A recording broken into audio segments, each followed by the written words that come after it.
நல்ல clean water இது அந்த நீர்வீழ்ச்சியால் அப்படி எதுக்குள்ளால தண்ணி வருது தண்ணீர் ஊற்று வருது இதை எடுத்து போய் தண்ணி வச்சு குடிங்க. The water running for 24 hours the whole year. So they irrigate the farms.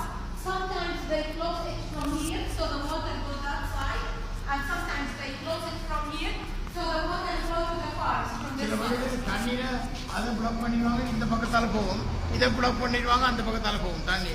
If you want to touch the water, you can get down one step here. If you want to drink from the water, from the source, not from here, from the source. இந்த நீர்வீழ்ச்சியால் வருது, இந்த ஊற்று வருது, ஊற்று தண்ணீர் நீங்கள் குடிக்கலாம், அதில் போய் விடணும்னா தொடலாம், தண்ணீரை தொடங்க.